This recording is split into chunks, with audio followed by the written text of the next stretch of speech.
सुबहान अल्लाह, माशाअल्लाह। अस्सलाम वालेकुम सज्जनों, वीडियो मित्रों, की हाल चाल है। मैं तुहाडा दोस्त मुहम्मद अली खिज़र, तुसीं वेखदे पे अपना चैनल पंजाबी वसेब। सुबह सुबह एक नवा व्लॉग लैके मैं तुहाडी खिदमत च हाज़िर हाँ।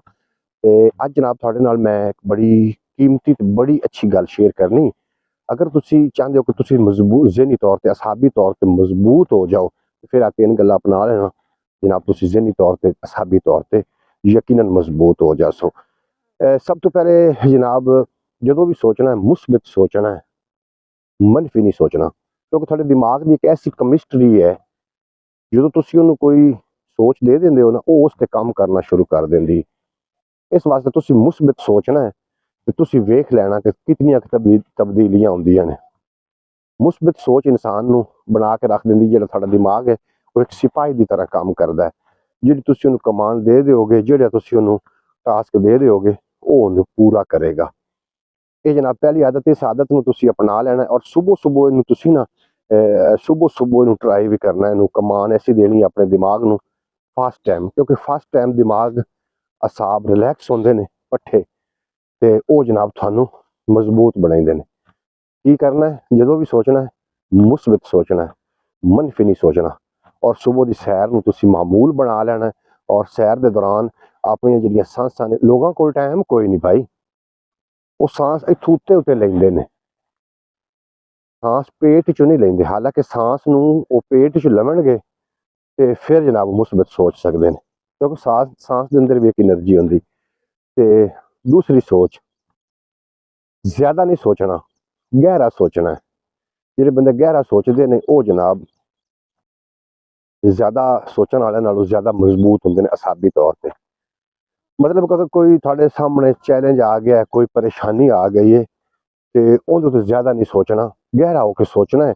थोड़ा दिमाग थानू उस परेशानी का कोई ना कोई हल जरूर दसेगा, अंदरों कोई ना कोई थानू रस्ता जरूर दसेगा कि यह कर लो तो थोड़ी परेशानी दूर हो जानी। और तीसरी गल बड़ी इंपोर्टेंट है, इनू जरूर तुसीं सुनो। और पहले कुदरत के नज़ारे वेखो, सूरज निकल रहा है, माशाअल्लाह, सुबहान अल्लाह। प्यारे दोस्तों, तीसरी सोच नू अपनी बदलने की कोशिश करो। जो तुसीं किसी नाल नाराज होंदे हो, ते कम अज कम तुसीं उन्हें दसो कि मैं तुहाडे नाल नाराज हाँ, ना कि तुहानू जज्बात का इजहार करना पवे। अगर तुसीं किसी दे नाल नाराज हो तो उन्हें दस दो कि भाई मैनू तेरे नाल फलां चीज़ ते फलां गल ते मैनू तेरे नाल नाराजगी है, लिहाजा मैं तेरे नाल नाराज हाँ। ना कि तुसीं अपने जज्बात का इजहार गाली गलोच या गुस्से की शक्ल च करो। अगर तुसीं उन्हें दस देंदे हो कि मैं नाराज हाँ, तो तुसीं ज़हनी तौर पर रिलैक्स हो जाओगे।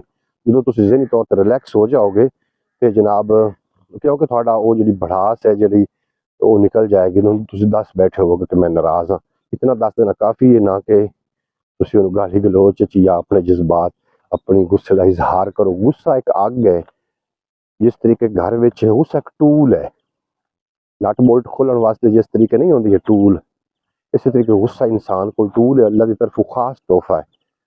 गुस्से नाल घर का स्वादिष्ट खाना भी पकाया जा सकता है और गुस्से नाल घर जलाया भी जा सकता है।